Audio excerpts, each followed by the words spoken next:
Bismillahirrahmanirrahim. This is Muhammad Anwar, registered nurse officer and director of Anwar Nursing Coaching Academy. आज हम discuss करेंगे semester 6 year 3 subject epidemiology unit number 5 and it's about the basic measurement and epidemiology जिसके first part हम कर चुके हैं जिसमें हमने रेट रेशो और प्रोपोर्शन को हमने डिटेल में हमने उसमें डिस्क्राइब की हैं। आज हम पढ़ेंगे about the incidence and prevalence के इंसिडेंस क्या है और प्रेवलेंस क्या है। तो सिंपली हम ये डिस्कस कर सकते हैं, डिफाइन कर सकते हैं कि प्रेवलेंस का मतलब होता है ओल्ड केसेस। जब आप किसी कम्युनिटी में जाते हैं और जब वहाँ पे आप डेटा कलेक्ट करते हैं और आपके पास जितनी भी केसेस जो है वहाँ पे मौजूद आते हैं, these are prevalence. For example इसके एग्जांपल ये है कि आप किसी महीने में, फॉर एग्जांपल आप जून जो है 2025 में आप जाते हैं किसी कम्युनिटी में और वहाँ पे आप जो है स्क्रीनिंग टेस्ट करवाते हैं या लोगों से आप डेटा कलेक्ट करते हैं, जो भी, और आपके पास जो डिजीज़ वहाँ पे होते हैं, मतलब जो बर्डन ऑफ डिजीज़ होते हैं, तो उसको हम कहते हैं प्रिवेलेंस। प्रिवेलेंस का मतलब है कि एक केसेस ऑलरेडी जब एक कम्युनिटी में मौजूद हों तो हम उसको कहते हैं कि दिस इज़ अ प्रिवेलेंस।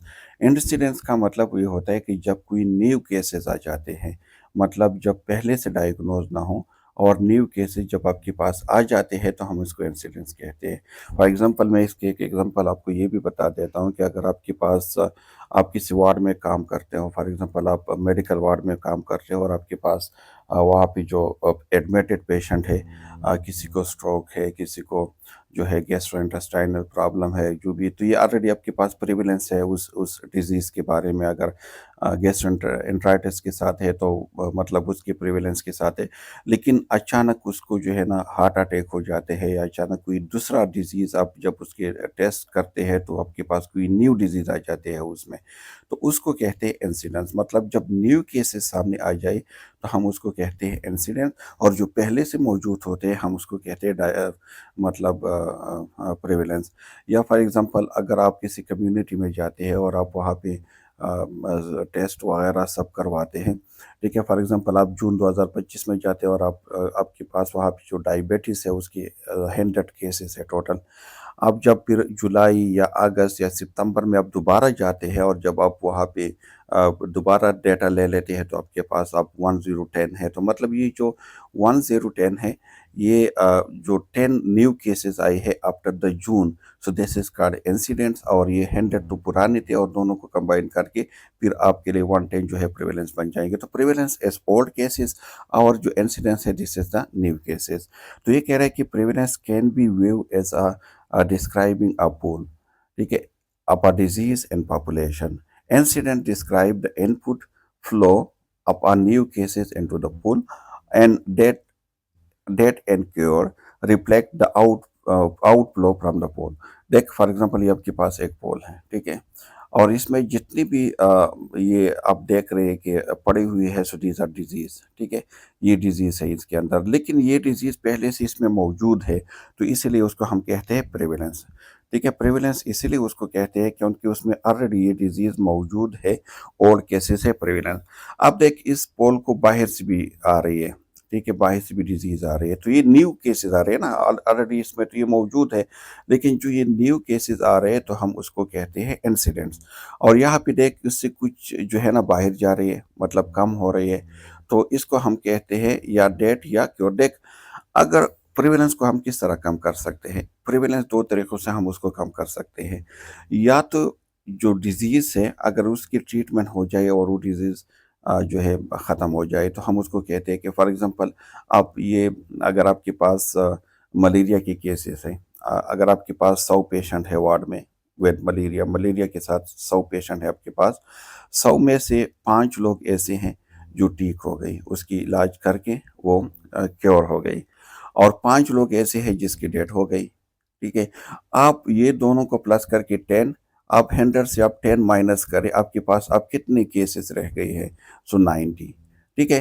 तो या तो आप ट्रीटमेंट के थ्रू अगर कोई मतलब जो है डिजीज़ फ्री हो जाए या किसी की अगर डेथ हो जाए, तो ये दोनों सिचुएशन ऐसे हैं जो आपकी प्रेवलेंस को कम कर देते हैं। तो ये आप इसको समझ सकते हैं कि death and cure is the outflow of the disease from the pool. और जो इंसिडेंट्स है, इंसिडेंट्स ये these are adding up disease. For example जिस तरह हमने मलेरिया की बात की कि अगर आप किसी वार्ड में काम करते हैं और वहाँ पे आपके पास 100 केसेस हैं मलेरिया के और 5 न्यू लोग मलेरिया के साथ आ जाते हैं, तो ये इसके प्लस 7 प्लस होंगे तो 105 होंगे, तो मतलब प्रिवेलेंस इंक्रीज होंगे, इंसिडेंट्स की वजह से प्रिवेलेंस इंक्रीज होंगे। लेकिन ट्रीटमेंट या डेथ की वजह से, फॉर एग्जांपल एक और एग्जांपल मैं आपको दे देता हूँ कि आप किसी मीजल वार्ड में काम करते हैं, आपके पास जो है 20 जो चाइल्ड है वो एडमिट होते हैं विद मीजल, उसमें से जो है 4 की डेथ हो जाते हैं और 4 जो है वो ट्रीट हो के घर चले जाते हैं। तो ये 8 आप उससे माइनस करोगे तो आपके पास अभी जो प्रिवेलेंस रह जाएंगे इट विल बी 12। लेकिन अगर इसके साथ जो है 10 और मेजर के साथ केसेस आ जाते हैं, तो ये फिर आपके पास जो प्रिवेलेंस है इट विल बी 22। तो प्रेवलेंस का मतलब है कि ओल्ड केसेस जो ऑलरेडी से मौजूद केसेस होते हैं, और इंसिडेंस का मतलब होता है न्यू केसेस। अक्सर हम कहते हैं ना, जब कोई न्यू चीज़ हो जाती है हम कहते हैं यार इंसिडेंस हो गया है। ठीक है, हमारे पास जो इमरजेंसी डिपार्टमेंट में जब पेशेंट आते हैं ना, तो इंसिडेंट के साथ मतलब कोई न्यू वाकया हो गया है। ठीक है, तो इंसिडेंट का मतलब है कि न्यू केसेस। आप देख मेजरमेंट ऑफ डिजीज फ्रीक्वेंसी को आप किस तरह मेजर कर सकते हैं, या थ्रू आप इंसिडेंट कर सकते हैं, इंसिडेंस का मतलब है जब न्यू केसेस, और या थ्रू प्रिवेलेंस आप कर सकते हैं, प्रिवेलेंस का मतलब है कि ओल्ड केसेस जो एग्जिस्टिंग केसेस है आपके पास उसको हम कहते हैं ओल्ड केसेस। ठीक है, अब इंसिडेंट्स के टाइप है, किस तरह हम इंसिडेंट्स को मतलब हम उसको मेजर कर सकते हैं। तो एक हमारे पास होता है कमुलेटिव इंसिडेंट और एक हमारे पास होगी इंसिडेंट डेंसिटी। ठीक है, तो दोनों को हम डिस्कस करेंगे कि what is a cumulative and what is a मतलब जो कमुलेटिव इंसिडेंट हमारे पास कौन से हैं और इंसिडेंट डेंसिटी कौन से हैं। तो कमुलेटिव इंसिडेंट सी का मतलब है कमुलेटिव, आई का मतलब है incident, in is equal to, formula क्या है, I divide by N. I का मतलब क्या है, आई के मतलब है कि new cases during the follow up. जब आप करते हैं ना आई मीन इंसिडेंट, आई का मतलब है इंसिडेंट, सो इंसिडेंट का मतलब क्या है, new cases, so I mean new cases. N का मतलब ये है कि वो रेस्ट पॉपुलेशन जो आप उसको फॉलो अप करते हैं। ठीक है, उसको कहते हैं एन। एन का मतलब है the number of disease pre subject, जो आप स्टार्टिंग पॉइंट से लेते हैं और आप उसको ऑब्जर्व करते हैं, वो रेस्ट पॉपुलेशन आपकी क्या है, एन है। तो आई इज इक्वल टू, आई का मतलब क्या है, the number of new cases during the follow up, और एन का मतलब क्या है कि the number of disease pre subject at a start of follow-up. Measure the frequency of addition of a new cases of disease and is always calculated for a given period of time. For example, annual incidence. देखिए, जब हम disease frequency को major करते हैं या हम जब cases को मेजर करते हैं, तो हमेशा हम एक टाइम पीरियड हम देते हैं कि इसमें, फॉर एग्जांपल हम एनुअली करते हैं या हम क्वार्टरली करते हैं, अगर हम जो है 6 मंथ बाद करते हैं तो हम एक लेकिन पाकिस्तान में अगर देखें तो मोस्टली जो डेटा कलेक्ट की जाते हैं this is the annually. Must always state the time period since the time is not automatically capture and जो है कमुलेटिव इंसिडेंट। एक टाइम जो है इट्स वेरी इंपॉर्टेंट। आप जब भी कहते हैं ना, हम कहते हैं कि 2000, क्योंकि टाइम के बाद जो है ना, अगर आप टाइम मेंशन नहीं करोगे तो फिर आपको पता नहीं चलेगा कि मतलब ये इंसिडेंट्स है या ये प्रिवेलेंस है। मैं इसके एग्जांपल दे देता हूँ। फॉर एग्जांपल आज जनवरी है, जनवरी में हमने एक सर्वे कर दिया। फॉर एग्जांपल हमने देख लिया कि तेमरगरे में हमारे पास कितने केसेस हैं। ठीक है, तो जब जनवरी में हमने देखे, अब हम जो है एड्स की कर रहे हैं, तो हमारे पास 10 केसेस है। फॉर एग्जांपल दिलोर में है 28 केसेस है, आई थिंक उसकी एड्स के। ठीक है, फॉर एग्जांपल 28 केसेस है जनवरी में, तो हम एक साल बाद दोबारा करेंगे, यानी जनवरी 2026 में, या 2 महीने बाद भी कर सकते हैं, लेकिन ये डिपेंड करते हैं आपके टाइम की हम बात करें कि टाइम इज़ वेरी इंपॉर्टेंट। कि जनवरी 2025 में जब आपने सर्वे कर दिया तो आपके पास जो केसेस है अब द एड्स, तो दिस इज 28, तो ये आपके पास अभी प्रेवलेंस है क्योंकि ऑलरेडी मौजूद केसेस है। ठीक है, आपने जनवरी 2026 में दोबारा सर्वे की, और तो आपके पास जो केसेस है नाउ दिस इज 48 केसेस है। ठीक है, तो कितने न्यू केसेस है जो जनवरी 2025 के बाद आई है? So this is 12। तो ये जो 12 है ये आपके पास है इंसिडेंट्स, और ये जो टोटल अभी 40 बन गई है दिस इज योर प्रेवेलेंस। क्योंकि पुराने जो केसेस थे आगे हम डिस्कस करेंगे।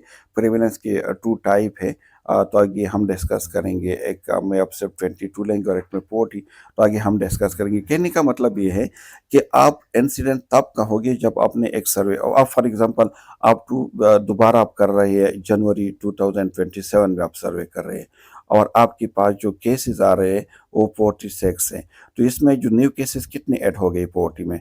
6। तो अब आपके पास इंसिडेंट क्या होगी? 6 विल बी योर इंसिडेंट्स, और 46 your will be your prevalence. तो मतलब ये है कि हमेशा जो टाइम पीरियड है ना दिस इज वेरी इंपॉर्टेंट। आपने टाइम पीरियड को ऐड करने हैं, तब ही आप कहोगे कि इस टाइम के बाद मेरे पास इतनी न्यू केसेस आई है, so this will be your incident. ठीक है, अब देख, सबसे पहले इंपॉर्टेंट चीज़ क्या है? जब भी आप इंसिडेंस मालूम करोगे तो नो डाउट कि टाइम इट्स वेरी इंपॉर्टेंट, लेकिन सबसे इंपॉर्टेंट चीज़ क्या है कि prevalent case must be excluded before follow up. और सबसे पहले अपने जो है पॉपुलेशन को आपने आइडेंटिफाई करना है। Initially identify a population, population को आपने आइडेंटिफाई करना है। डिफाइन द पॉपुलेशन कि आपकी पॉपुलेशन है क्या। मतलब आप जब डिजीज़ मालूम करते हो तो कौन से, आप बच्चों में मालूम करना चाहते हो, आप बड़ों में मालूम करना चाहते हो, आप मेल में मालूम करना चाहते हो, आप फीमेल में मालूम करना चाहते हो, आप प्रेग्नेंट वोमेन को चूज़ करना चाहते हो, क्या फॉर एग्जांपल आप गेस्टेशनल डायबिटीज़ को आप करना चाहते हो। ठीक है, या फॉर एग्जांपल आप जो है इंसिडेंट्स मालूम करना चाहते हो अमंग द स्मोकर और नॉन स्मोकर। ठीक है, तो ये आपके पास पॉपुलेशन होंगे। या आप एड्स मालूम करना चाहते हो अनमैरिड में।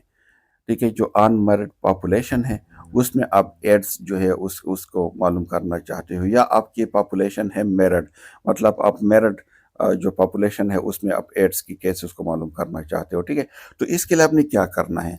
फॉर एग्जांपल आप एड की केसेस हम ले लेते हैं कि उसमें आपके अनमैरिड यानी 18 से लेकर जो 30 ईयर तक जो लोग हैं उसमें आप मालूम करना चाहते हो एड्स फॉर 18 से लेकर 30 ईयर जो एज के लोग हैं और वो अनमेरिड हों। ठीक है, तो ये आपकी इंक्लूजन क्राइटेरिया है कि अनमेरिड होंगे, एज जो है वो 18 से लेकर 30 तक होंगे। तो इस पॉपुलेशन को, लेकिन उस पॉपुलेशन में सबसे पहले आपने क्या करना है? आपने चूज करना है आपकी जो सैंपल है ना, या जो आपसे जिस पे स्टडी करना चाह रहे हैं वो डिजीज फ्री हो। सबसे पहले उसमें आपने दो ग्रुप बनाने हैं। एक वो कि जो डिजीज के साथ हो रहा हो, जो डिजीज फ्री हो। जो डिजीज के साथ है ना उसको एक्सक्लूड करो, क्योंकि हमें ऐसे लोग चाहिए जिसमें ऑलरेडी डिजीज ना हो। क्योंकि जिसमें तो डिजीज होंगे तो वो तो प्रिवेलेंस में चले जाएंगे, तो उसको आप इससे एक्सक्लूड कर लो। और आप सिर्फ do not have the disease वाले जो लोग हैं आप सिर्फ उसको फॉलो करो। ठीक है, उसको एक टाइम पीरियड के लिए फॉलो करो, 10 ईयर के लिए, 20 ईयर के लिए। फॉर एग्जाम्पल आपने टोटल जो है 100 का सैंपल लिया है, ये 100 लोगों को आपने स्क्रीन किया है। अगर इस 100 में से 20 लोग ऐसे थे जिसको ऑलरेडी केस एड्स था, ठीक है, तो ये 20 जो है आप 100 से माइनस करें, क्योंकि मुझे ये 20 नहीं चाहिए। ठीक है, तो आपके पास जो अभी प्रेवलेंस पॉपुलेशन के सैंपल है वो है 80।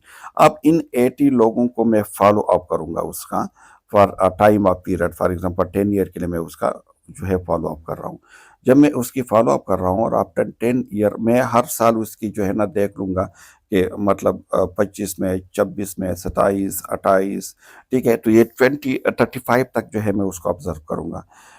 मैं देखूंगा कि कितने लोगों में केसेस आ रही है। ठीक है, तो these will be my incidents, क्योंकि जब मैं उसको फॉलो कर रहा था इन द स्टार्टिंग टाइम तो उसमें से कोई भी इंडिविजुअल ऐसे नहीं था जिसमें केसेस थे। ठीक है, तो सबसे पहले आपने डिफाइन करना है पॉपुलेशन को, फिर determine who have the disease and who does not have the disease. जब आपने डिटरमाइन कर दिया so follow up only those who do not have the disease at the at the base line. ठीक है, तो फिर आपने उसको फॉलो अप करना है। आपके पास जो न्यू केसेस आएंगे आपने उसको मॉनिटर करना है फॉर ईयर, एनुअली। आप ये आपने जो आपके स्टडी के मुताबिक आपने जितने टाइम बाद भी उसकी दोबारा फॉलो अप करना है तो आपने उसको मॉनिटर करना है। फिर इन 82 लोगों को आपने देखने हैं कि इसमें से अगर इन 82 में से 10 लोगों को डिजीज़ हो जाते हैं तो फिर ये this is 10 cases, these are your incidents. Example क्या है, एक एग्जाम्पल से हम उसको समझने की कोशिश करते हैं। एन जो है हमने पहले कहा था कि दिस इज योर पॉपुलेशन। आपकी पॉपुलेशन क्या है? हमारी जो इसमें पॉपुलेशन है वो आपके पास वो है मेल और जिसकी एज 45 ईयर हो। ठीक है, this is your inclusion criteria.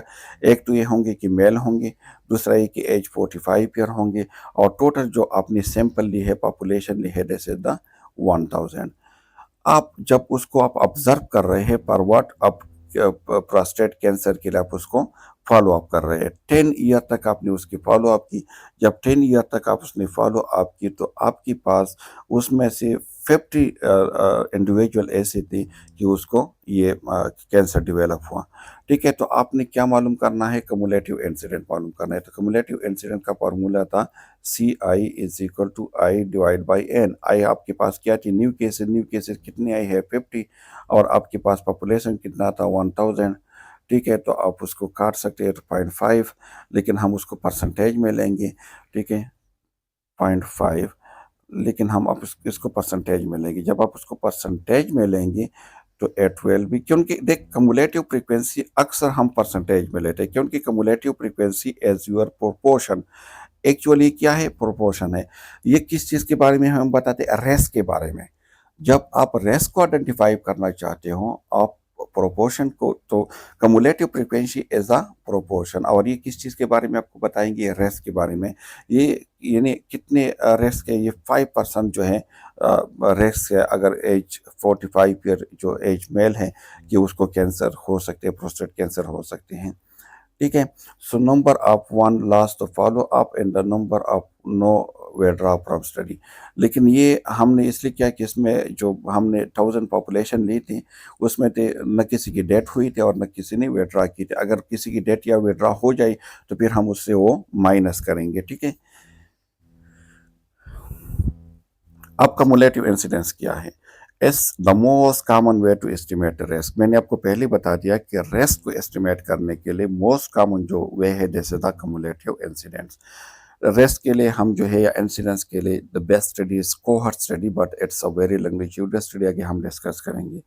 Always a proportion, ठीक है, बिटवीन 0 and 1। हमेशा मैंने कहा कि कमुलेटिव जो है दिस इज अ प्रोपोर्शन के बारे में, और इसके रेंज 0 से लेकर 1 का मतलब क्या है कि प्रोपोर्शन आपके पास 100 तक होते हैं ना।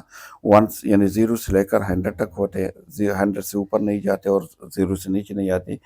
assume a fixed or a close cohort, no exit allowed। ठीक है, लेकिन ये भी कोहॉर्ट स्टडी है, लेकिन दिस इज a fixed या क्लोज कोहॉर्ट स्टडी आप उसको कह सकते हैं। क्यों?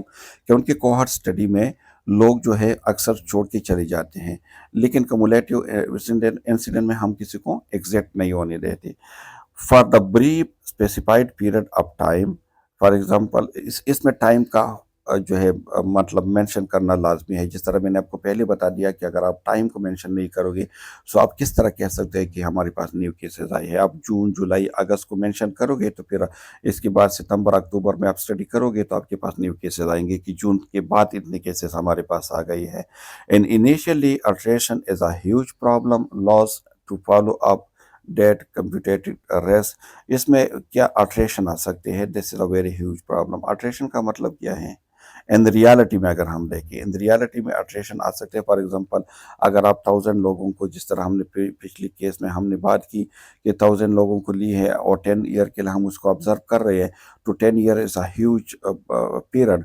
उसमें से कोई जो है मर सकते हैं, कोई जो है छोड़ के चले जा सकते हैं। ठीक है, कोई ऐसा तो नहीं है कि 10 ईयर आपके लिए जो है बस घर पे बैठा रहेगा।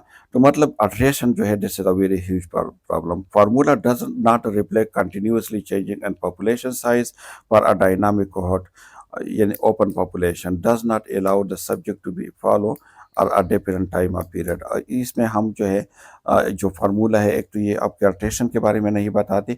ये आप कह सकते हैं कि these are the limitation of the cumulative incident. इसकी लिमिटेशन है कि अल्ट्रेशन आ सकते हैं रियलिटी में, लेकिन अल्ट्रेशन के बारे में आप कुछ नहीं बताते आपको।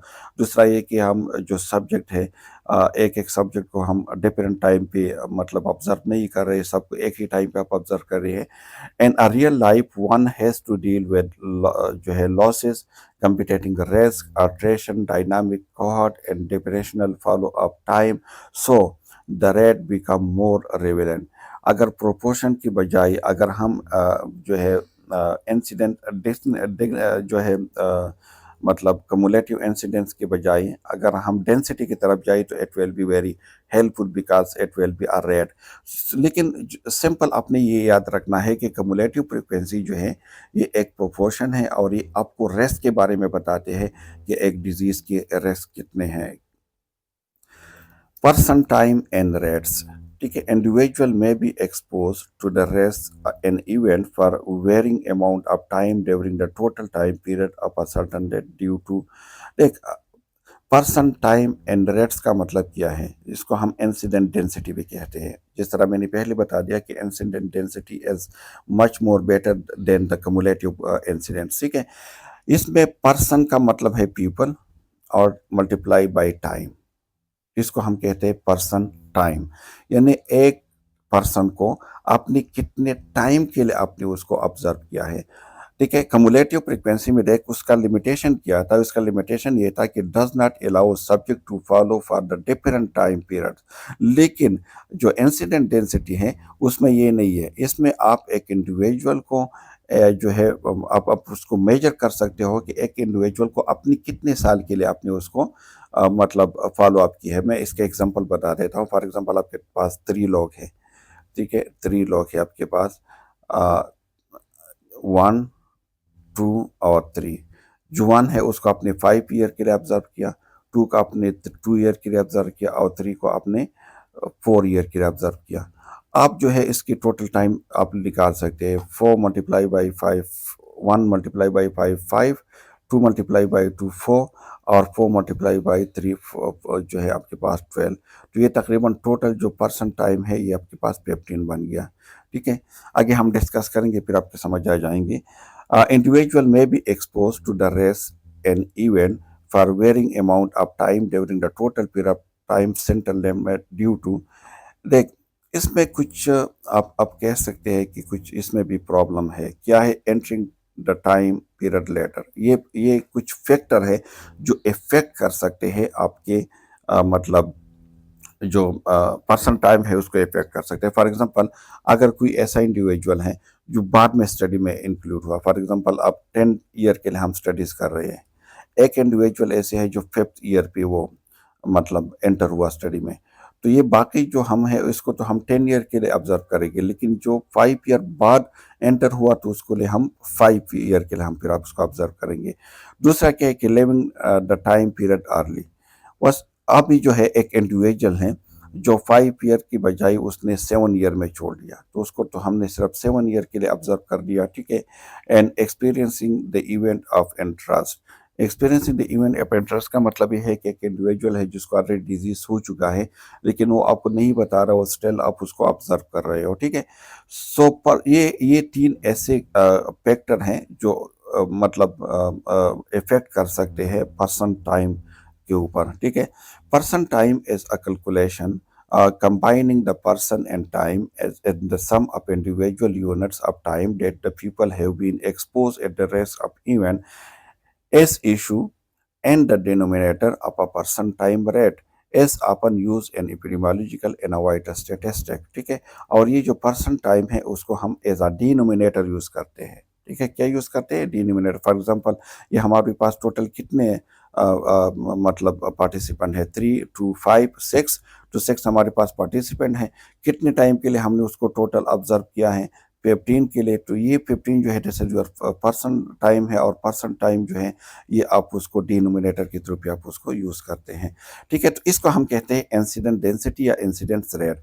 देख इंसिडेंट डेंसिटी जो है दिस इज योर रेट, और जो कमुलेटिव फ्रीक्वेंसी था कमुलेटिव इंसिडेंट था इट वाज योर प्रोपोर्शन। वो हमेशा हम 100 में मालूम करते हैं क्योंकि प्रोपोर्शन है, और ये इंसिडेंट रेट है तो ये अक्सर हम 1000 में हम उसको मल्टीप्लाई करते हैं मोस्टली, ठीक है। अब आई का मतलब है इंसिडेंट, एयर का मतलब है रेट, ठीक है। और ये आई का मतलब है कि न्यू केसेस और पीटी का मतलब है कि पर्सन टाइम, मतलब एक इंडिविजुअल को आपने कितने ईयर्स के लिए आपने उसको ऑब्जर्व किया है, this is called person time. I का मतलब क्या है, new cases during the follow up, और पीटी का मतलब है कि total time that the disease free individual and the cohort are observed over the study period, total person time experience of the cohort। ठीक है, इसका मतलब यह है कि आपने एक प्री डिजीज इंडिविजुअल को कितने टाइम के लिए आपने ऑब्जर्व कर लिया। लेकिन ये एक बात याद रखें कि अगर आप एक इंडिविजुअल को आप ऑब्जर्व कर रहे हैं 10 ईयर के लिए, आप स्टडीज कर रहे हैं और आप ऑब्जर्व कर रहे हैं, लेकिन जो फर्स्ट इंडिविजुअल है 3 ईयर बाद उसको डिजीज हो गया, तो 3 ईयर के बाद आप उसको ऑब्जर्व नहीं करोगे। इसकी जो टाइम है ना, टाइम पीटी जो है पर्सन टाइम, ये 3 ईयर काउंट होगा।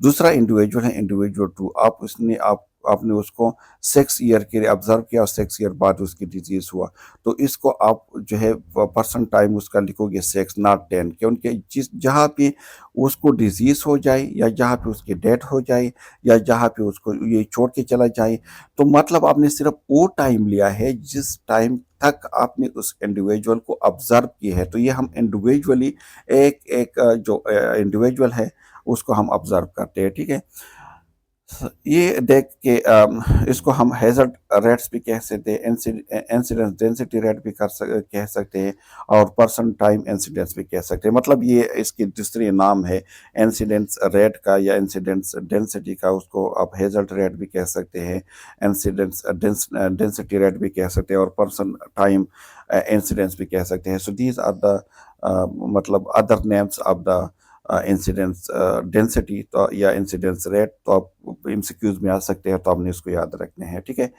अगर हम देखते हैं so the average person time incidence rate जो है, ये एक डिक्शनरी में जो है इसकी डिफिनीशन है 2008 में किया था पोर्टा ने। ठीक है, अब measure the rapidity with the new cases and are occurring in population। ठीक है, अब जब proportion of the new cases को मालूम करना चाहते हो रिस्क, तो आपने मालूम करना है कमुलेटिव इंसिडेंस को। लेकिन अगर आप जो है मालूम करना चाहते हो कि the rate of the occurring on new cases के कितने रेट से जो है न्यू केसेस आकर होते हैं, तो फिर आप मालूम करोगे इंसिडेंट डेंसिटी। मोस्ट अगर हम उसको देखें as compare to the incidents cumulative incidence, this is a very helpful but it's most difficult as well, लेकिन ये बहुत मुश्किल भी है। account for the losses competing risk dynamic turnover differential follow up time change and exposure over time, ये इसके main आप कह सकते हैं कि डिफ़िकल्टीज इसलिए है कि कुछ लोग जो है बाद में स्टडी को ज्वाइन करेंगे, कुछ लोग स्टडी को छोड़ जाएंगे, कुछ लोग ऐसे होंगे जिसके डेथ हो जाएंगे, कुछ लोग ऐसे होंगे जिसको ट्रीट हो जाएंगे, मतलब क्योर हो जाएंगे। तो मतलब हर टाइम पे लोग जो है उसको ऐड और छोड़ते चले जाएंगे, और एक एक इंडिविजुअल को अपने जो है ऑब्जर्व करने हैं। फॉर एग्जांपल इस एग्जांपल को अगर आप समझ गए ना, तो जो इंसिडेंट डेंसिटी है it will be very easy for you. देखिए हाइपोथेटिकल कोहॉर्ट स्टडीज हैं, इनिशियली 12 पार्टिसिपेंट उसने लिया था, और ये जो 12 पार्टिसिपेंट है इट वाज डिजीज फ्री, जिस तरह मैंने पहले कहा था कि आप सिर्फ डिजीज फ्री वाले जो इंडिविजुअल है उसको लेंगे, और इसको 5 ईयर तक स्टडी किया था, ओवर 5 ईयर तक उसको स्टडी किया था, यानी 1990 से लेकर 1995 तक। अब देख जो इंडिविजुअल 1 है इसको स्टडी किया है उसने, ये ईयर 1 हो गया, यानी ये ईयर 1, ईयर 2, ईयर 3 यानी हाफ। तो इसको यहाँ तक जो है इंडिविजुअल 1 को फॉलो अप किया था 2.5 ईयर तक। क्यों? क्योंकि 1 ईयर, 2 ईयर और यहाँ पे 2.5। तो इंडिविजुअल को कितने टाइम के लिए उसको मतलब असेस किया था 2.5, तो यहाँ पे उसने लिख दिया है कि 2.5। ठीक है, फिर 2 इंडिविजुअल को देखिए, 2 इंडिविजुअल को 3.5, देखिए 3.5 तक उसको मेजर किया गया था। ठीक है, आप इंडिविजुअल जो 3 है उसको देख, ये जो निशान आ रहे हैं ना, ये यहाँ पे नीचे दिए गए हैं कि ये डेट को शो करते हैं। तो जो इंडिविजुअल 3 है 1.5 ईयर बाद उसकी डेथ हो गई। ठीक है, तो आगे तो हमने उसको आगे तो हमने उसको ऑब्जर्व नहीं किया ना, मतलब हमें तो उस टाइम तक ऑब्जर्व करना है। तो अब ये इनका जो टोटल ऑब्जर्वेशन टाइम है इट्स 1.4। अब देख 4 का क्या है कि 4 1 ईयर बाद वो एंटर हुआ, 1991 में स्टडी में हुआ एंटर। हमने जिस तरह पहले कहा था कि ये जो है लेट एंट्री इट्स आल्सो, तो 4 जो है उसको हमने ऑब्जर्व कर दिया 1 ईयर, 2 ईयर और यहाँ तक इसकी डेथ हो गई, तो 2.5 ईयर तक हमने उसको ऑब्जर्व किया। अब जो फिफ्थ है, फिफ्थ वाला भी जो है वो 1 ईयर बाद एंटर हुआ और एंड तक हमने उसको ऑब्जर्व किया, तो टोटल जो है ये 4, इसको डिजीज नहीं हुआ एंड तक। जब तक उसको डिजीज ना हो जाए या उसकी डेथ ना हो जाए हमने उसको कंटिन्यूसली मॉनिटर करने हैं, तो 4 ईयर तक हमने उसको मॉनिटर कर दिया। अब जो 6 नंबर इंडिविजुअल है उसको थोड़े टाइम बाद यानी 1 साल बाद वो एंटर हुआ स्टडी में और उसको डिजीज हुआ 0.5 यानी 6 मंथ बाद उसको डिजीज हुआ। ठीक है, तो 0.5 ईयर तक हमने उसको ऑब्जर्व कर दिया। अब देख, जो प्रॉब्लम है ना, जैसे 7 जो है वो 2 ईयर बाद स्टडी में जो है एंटर हुआ, कितने बाद, 2 ईयर बाद, और सिर्फ 0.5 यानी 6 मंथ बाद जो है उसके जो है डेथ हो गई। ठीक है, जब 6 मंथ बाद उसकी डेथ हो गई तो 0.5 ईयर तक हमने उसको भी ऑब्जर्व कर दिया। इसी तरह अगर 8 को देख ले तो वो 2 ईयर बाद जो है एंटर हुआ है स्टडी में, और ये यहाँ पे जो है ना उसको भी डिजीज हो गया, 2.5 ईयर तक हमने उसको कर लिया। अब जो 10 है ना, ये प्रॉब्लम ये है कि 10 3 ईयर बाद स्टडी में जो है एंटर हुआ और उसको डिजीज नहीं हुआ, तो हमने 5 ईयर, तो टोटल 2 ईयर तक हमने उसको ऑब्जर्व कर दिया। अब जो 11 है ये उसको डिजीज हुआ 1.5 ईयर बाद। ठीक है, और जो 12 है इसको हमने भी ऑब्जर्व किया 125 ईयर बाद उसको जो है डेथ हो गई। अब इस जितने टोटल हमारे पास जो इंडिविजुअल थे वो कितने थे, वो हमारे पास थी 12। कितने लोगों को डिजीज हुआ, देखिए जो क्रॉस है ना ये डिजीज को शो करते हैं। सो 1 2 3 4 और 5 लोगों को डिजीज हुआ। इंसिडेंस रेट हमारे पास आई, हमारे पास क्या है 5, आई इज इक्वल टू 5, क्योंकि 5 लोगों को डिजीज हुआ। टोटल जो पर्सन टाइम है कितना है, ठीक, 2.5 और 3.5 को प्लस करें तो यहाँ क्या हमारे पास आ जाएंगे 6, 6 और 4 हमारे पास 10, 10 और 2.5, 2.5 15, 15 और 2 17, 17 और 2.5 और ये हमारे पास 4, सो 21, 21 और ये 22, 22 और 3 25। तो जो पीटी है दिस इज अ पीटी 25। तो आप फार्मूले में आप फिट कर सकते हैं। फार्मूला क्या था कि C I is equal to I divide by N. तो आई हमारे पास क्या है, आई एस 5 और पी टी हमारे पास क्या है 25। तो आप 5 को 25 पे डिवाइड करें। ठीक है, तो 1 और 5, 1 और 5 तो मतलब 0.5 मल्टीप्लाई बाई 1000, तो ये आपके पास आ जाएंगे। ठीक है, ये आप देख सकते हैं कि आपके पास 5 है।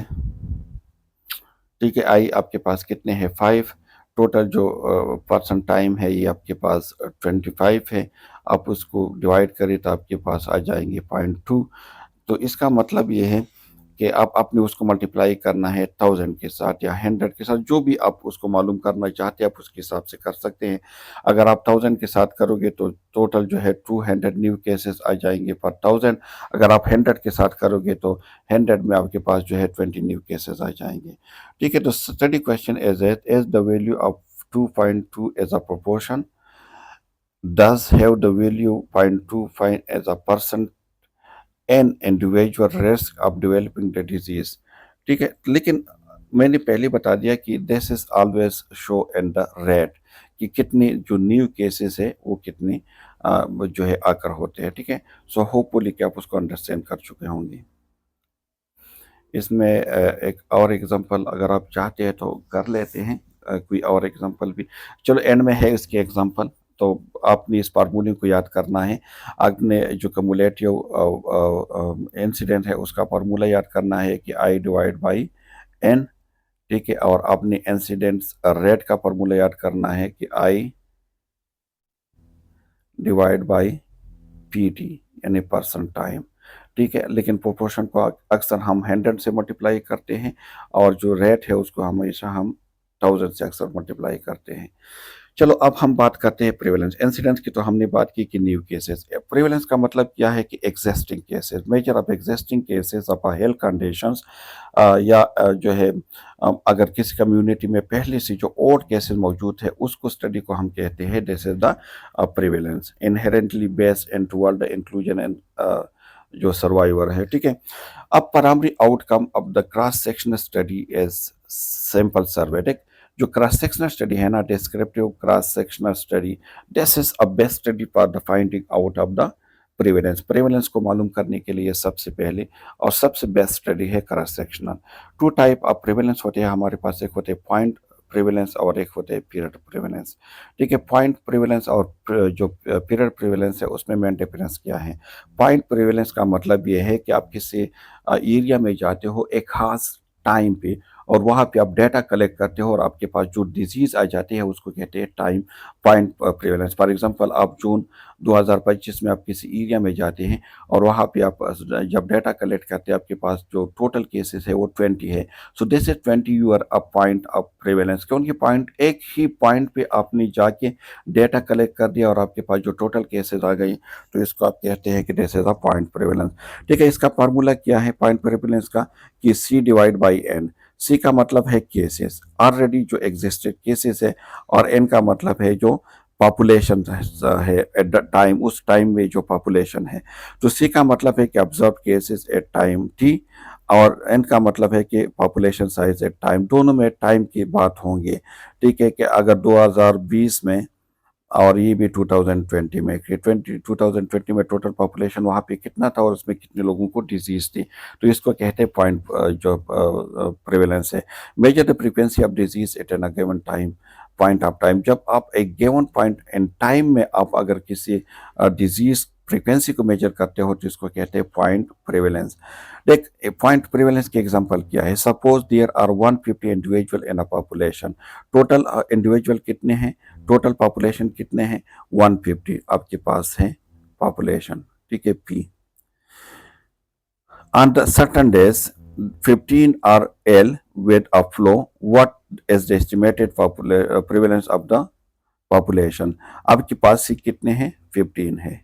आप फार्मूले में फिट करें, फार्मूला क्या था कि prevalence is equal to C divide by P.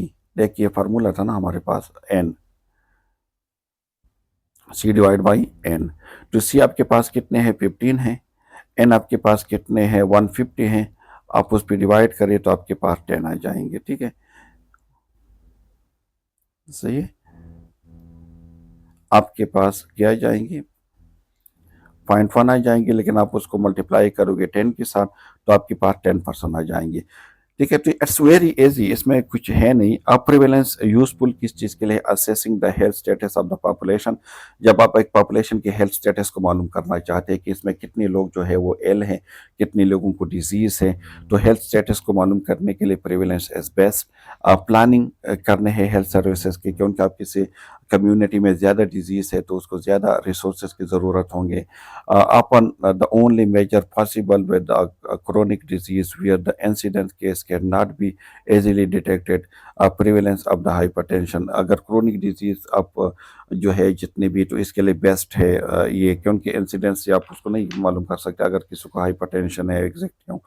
Not very useful, और किस चीज़ में यूजफुल है, रिस्क के बारे में आइडेंटिफाई द रिस्क फैक्टर, मतलब इथियोलॉजी जो है या रिस्क फैक्टर के बारे में नहीं बता सकते। रिस्क के लिए जो बेस्ट है जैसे द कमुलेटिव इंसिडेंट्स। दूसरा जो है make no sense for the condition that are acute और शॉर्ट ड्यूरेशन ऑफ डायरिया।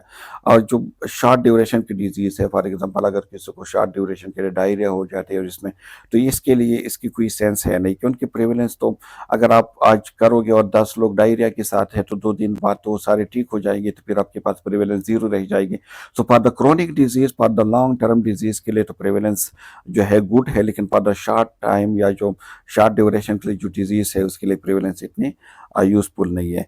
अच्छा, पीरियड प्रेवलेंस का मतलब, जो पीरियड प्रेवलेंस है उसका मतलब ये है कि आप जो अगर आप जून में आपने मालूम कर दिया कि आपके पास टोटल जो केसेस है वो है 10, और आपने फिर जुलाई में दोबारा मालूम किया तो 5 न्यू केसेस आए थे।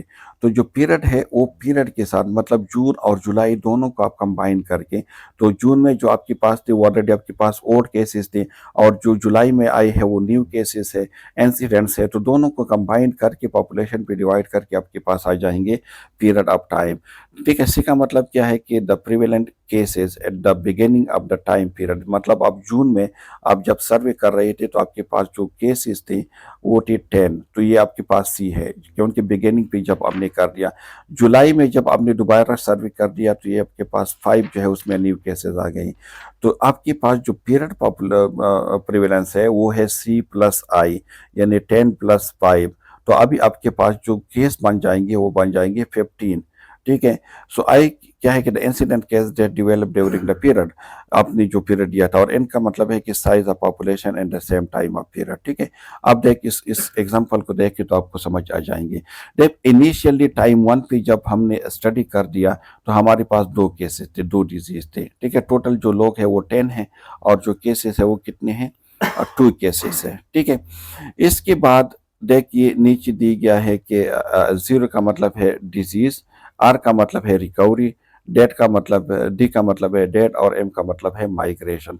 अब इसको देख, जो ये इंडिविजुअल हैं, ये जो डिजीज के साथ था वो माइग्रेट हो गया। ठीक है, चला गया किसी और जगह।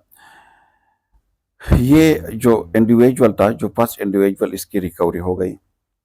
ठीक है, जो दूसरा इंडिविजुअल था उसको डिजीज हुआ, लेकिन आगे जाकर उसको दोबारा रिकवरी हो गई। ठीक है, ये भी हेल्थी था लेकिन ये बाहर चला गया, जब बाहर चला गया तो इसकी भी माइग्रेशन हो गई। ठीक है, इसको डिजीज हुआ और एंड तक उसको डिजीज था।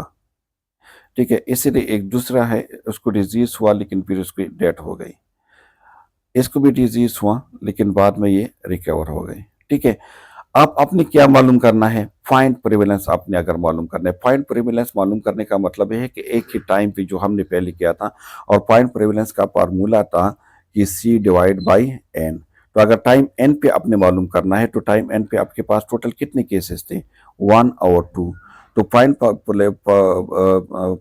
प्रिवेंशन के लिए आपके पास 2 केसेस थे, और टोटल पॉपुलेशन कितना था आपके पास, 10। तो आप 2 को 10 पे डिवाइड करें, आपके पास आ जाएंगे केसेस। ठीक है, इसी तरह टाइम 2 पे अगर आप पॉइंट जो है पॉइंट प्रिवेलेंस मालूम करना चाहते हैं तो टाइम 2 पे आपके पास टोटल कितने केसेस थे, देख 1, 2, ठीक है, और 3। कितने केसेस थे आपके पास, 1 केसेस है, 2 केसेस हैं, और 3 केसेस हैं। ठीक है, क्योंकि ये तो रिकवर हो गया था तो ये आप उसको काउंट नहीं कर सकते, और ये भी रिकवर हुआ था तो इसको भी काउंट नहीं कर सकते। ठीक है, और ये माइग्रेट हुआ था तो इसको भी काउंट नहीं कर सकते। लेकिन ये केसेस तो थे आपके पास, ये केस आपके पास 1, 2 और 3, 3 केसेस थे। टोटल पॉपुलेशन आपके पास कितनी थी, एक माइग्रेट हुआ था और एक जो है उसको रिकवरी हुई थी, तो 2 उससे माइनस करी तो 8 थी। तो 3 डिवाइड बाई 8, तो आपके पास 38% आ गया।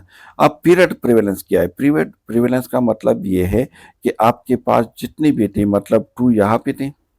ठीक है, टोटल केसेस आप अब काउंट करें, टोटल केसेस। तो टोटल केसेस कितने थे, 1, 2, 3, 4, 5, 6।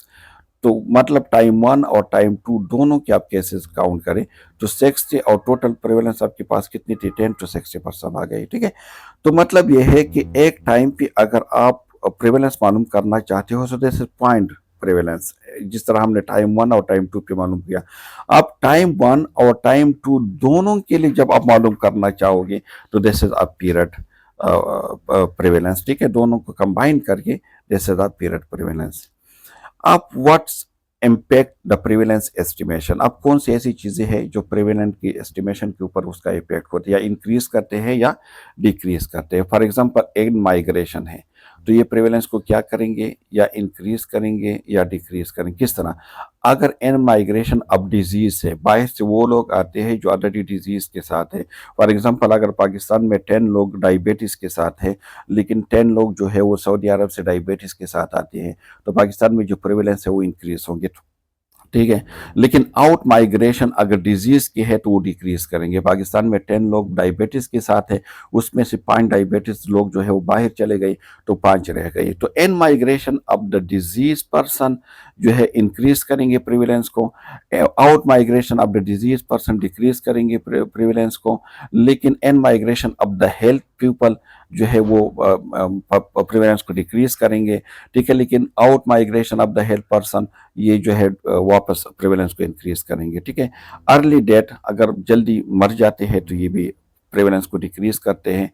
क्योर हो करना मतलब ठीक होना इलाज करके ये भी डिक्रीज कर देते हैं। ठीक है। और जो न्यू केसेस है, ऑल न्यू केसेस है, वो प्रेवलेंस को इंक्रीज करेंगे। ठीक है। देख ये what factor can increase the prevalence, कौन से ऐसे फैक्टर है जो प्रिवेलेंस को इंक्रीज कर सकते हैं। लॉन्ग ड्यूरेशन, अगर एक डिजीज है और इसकी ड्यूरेशन ज़्यादा है, जिस तरह डायबिटीज़, तो ये प्रिवेलेंस को इंक्रीज क्यों इंक्रीज करेंगे, क्योंकि 10 साल 20 साल 50 साल वो इसके साथ जिंदा रहेंगे। ठीक है। प्रोलॉन्ग लाइफ विदाउट क्योर, अगर एक डिजीज है और इसका आप ट्रीटमेंट नहीं कर रहे, इंक्रीज इंसिडेंस इंक्रीज हो रही है, तो ऑटोमेटिकली प्रिवेलेंस भी इंक्रीज होंगे। Migration and migration of cases, बाहर से न्यू केसेस आते हैं दूसरे कंट्री से, तो ये भी इंक्रीज होगी। Out migration of the healthy people, healthy लोग जो है जब बाहर जाते हैं तो इससे भी प्रिवेलेंस इंक्रीज होगी। इन माइग्रेशन ऑफ ससेप्टेबल पीपल, जो ससेप्टेबल रिस्क फैक्टर वाले पीपल हैं वो पाकिस्तान आते हैं, तो ये इंक्रीज करेंगे। और बेटर डायग्नोस या रिपोर्टिंग, जितना डायग्नोस बेटर होंगी, जितनी ट्रीटमेंट बेटर होंगे, जितनी एडवांस टेक्नोलॉजी आएंगे, प्रिवेलेंस इंक्रीज होगी। क्यों, क्योंकि लोग जल्दी नहीं मरेंगे, तो लोग जो है डिजीज, अगर डायबिटीज जो है अगर उसकी ट्रीटमेंट है तो इसीलिए लोग ज़्यादा टाइम तक सर्वाइव करते हैं, तो that's why the prevalence increase होंगे। अब ये चीज़ें अगर आप उल्टा करें तो the prevalence will be decrease. For example ये देख, शॉर्ट ड्यूरेशन, वहाँ पे लॉन्ग ड्यूरेशन था, शॉर्ट ड्यूरेशन के लिए high case fertility. High case fertility मतलब ये है कि ऐसे डिजीज जिससे लोग ज़्यादा मरते हैं, जल्दी जल्दी मरते हैं, तो मतलब प्रिवेलेंस कम होंगे। डिक्रीज इंसिडेंट, अगर वहाँ पे इंक्रीज था यहाँ पे डिक्रीज करेंगे इंसिडेंट, तो प्रिवेलेंट डिक्रीज होंगे। इन migration of the healthy people, बाहर से हेल्थी लोग आएंगे। आउट माइग्रेशन ऑफ केसेस वाले बाहर जाए, ठीक है, तो ये, या इम्प्रूव केयर रेट्स, अगर केयर रेट्स को आप इम्प्रूव करें ताकि जल्दी जल्दी लोग ठीक हो जाएं, लोग ठीक होते जाएंगे तो मतलब प्रिवेलेंस डिक्रीज होते जाएंगे। ठीक है। ये पर 10 year observation in the heart disease है, 10 ईयर के लिए एक स्टडी की गई है और इसमें ऑब्जर्व कर रहे हैं कि कितने लोग हैं जिसको हार्ट डिजीज हुई है। ठीक है। तो ये हमारे पास टोटल सब्जेक्ट हैं, 30 लोग जो है उसको 10 ईयर के लिए मतलब उसको स्टडी किया गया।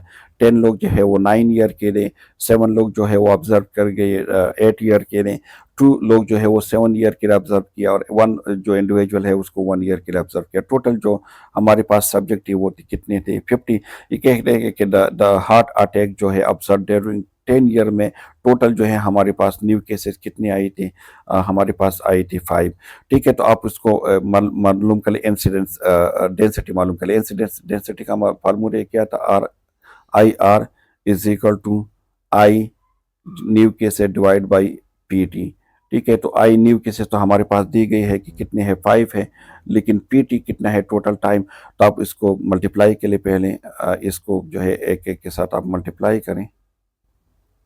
ठीक है। अगर आप इसके साथ मल्टीप्लाई करोगे 300 बन जाएंगे, ये 90 बन जाएंगे, ये 56 बन जाएंगे, ये जो है 14 बन जाएंगे, और ये 1 बन जाएंगे, तो ये हमारे पास आ जाएंगे। इसको आप प्लस करें। ठीक है। मेरे ख्याल यहाँ पे किया गया है।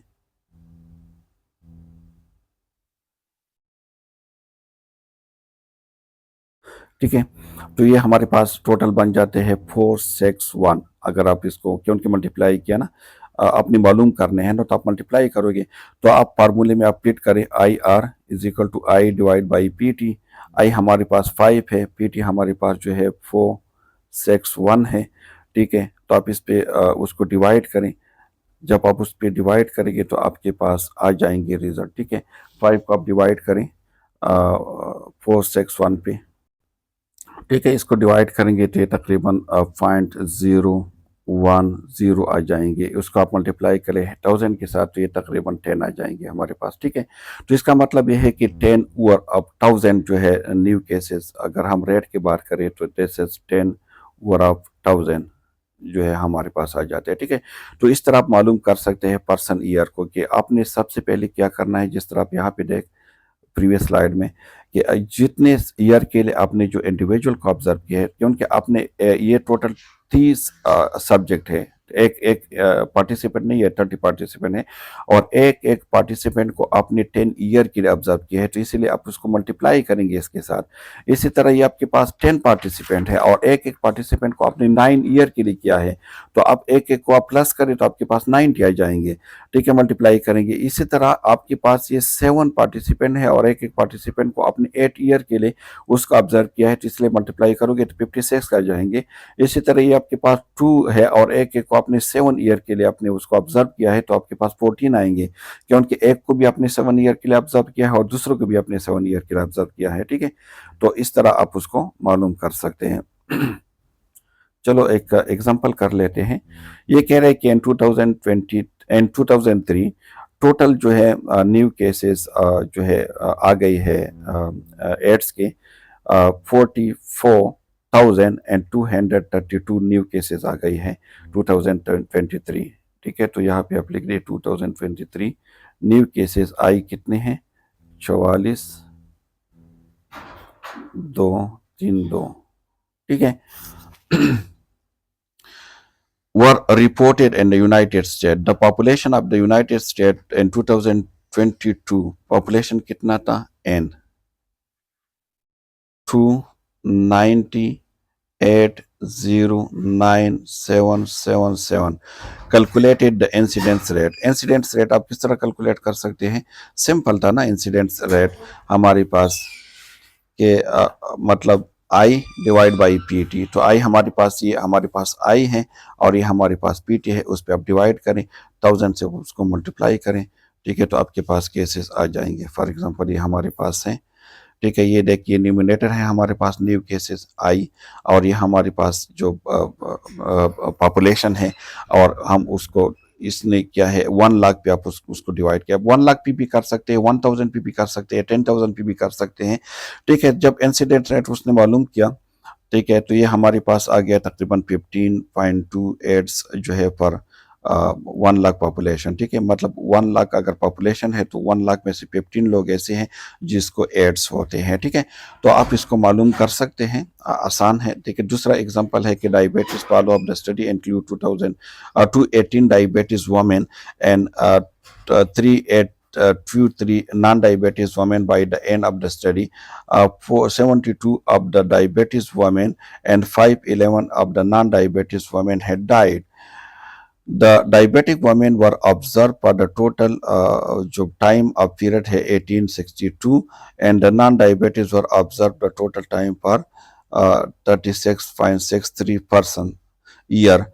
Calculate the incident density rate for the date for the diabetes and the non-diabetes. ठीक है, तो ये बहुत आसान है। देख हमारे पास जो क्या है कि diabetes follow up study include, अगर हम डायबिटीज फॉलो अप स्टडीज की बात करें तो ये कितना है 218 है, और ये कितना है 380 पे नॉन डायबिटिक वुमेन। ठीक है, तो यहाँ पे आप देख सकते हो उसको पर डायबिटिस वुमेन कितना है, नॉमिनेटर आपके पास क्या है 72। ठीक है, क्यों 72 है कि by the end of the study 72 of the diabetes women, तो कितनी न्यू डायबिटीज है 72, और नो नॉमिनेटर कितना है, ये आपके पास नॉमिनेटर है डिनोमिनेटर 1862। ठीक है, और आप उसको मल्टीप्लाई करें, 1000 से भी मल्टीप्लाई कर सकते हैं, 10,000 से भी कर सकते हैं। तो आप जब 72 को डिवाइड करेंगे 1862 पे, तो आपके पास रिजल्ट आ जाएंगे 0.0386।